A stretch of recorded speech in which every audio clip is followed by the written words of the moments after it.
Hello, my name is Caleb Colbert. This is my audience. Well, alright, so today I'm going to talk about Saladin, the self-made man.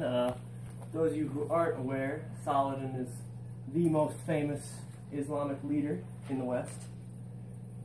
More so than Muhammad for us, actually, though not as much for them. He was born 1138 in northern Iraq. He was actually a Kurdish commoner, and in the same year that he was born, his father and their entire family got exiled from that region after his father killed a friend of the governor's in an honor killing. Saladin was highly educated as a youth. He learned about advanced mathematics, religion, history, law, bibliographies. He memorized entire books and would be able to quote them at will. And in later life, he went to in Syria. He stayed with the Kaleb. Syria is right here. I got this from Wikispaces, published 2010, accessed October 12th. This is a picture of Saladin.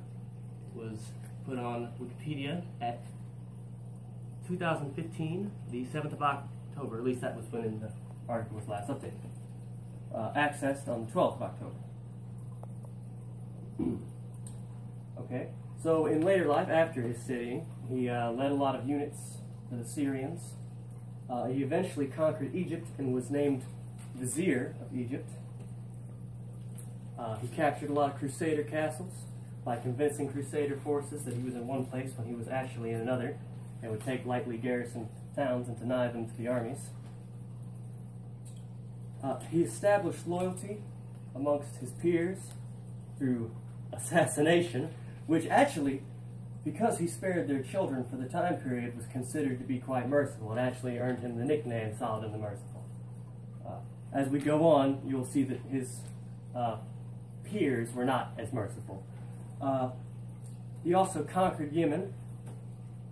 He moved into certain parts of Palestine, and then he eventually went to war with his old masters, the Syrians, and conquered them as well, which they weren't too happy about that.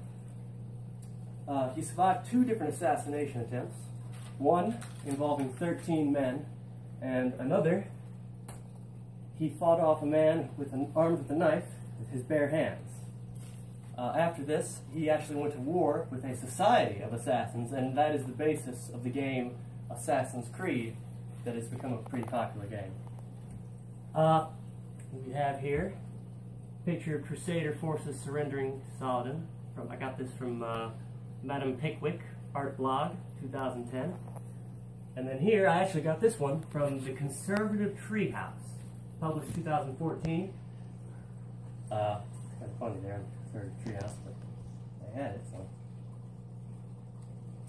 Oh, here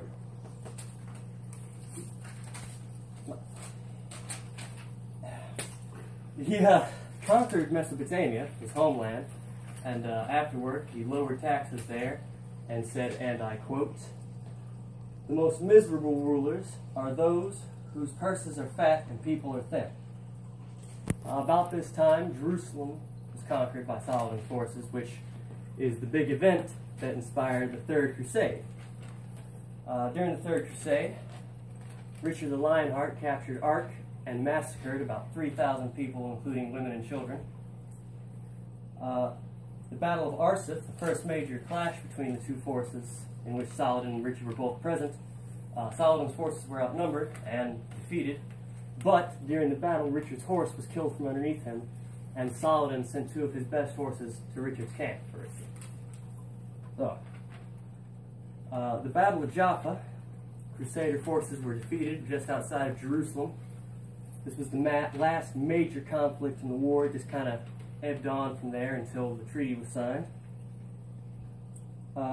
After this, Saladin met with one of the Pope's representatives. Here we have a picture of Saladin the Victorious from History Writer blog from November 15th, 2014.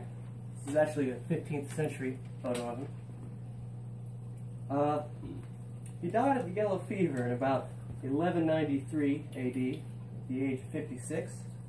He had a very poor funeral because his will included that most of his treasures be turned over to the poor in his kingdom. Saladin's influence continues till today.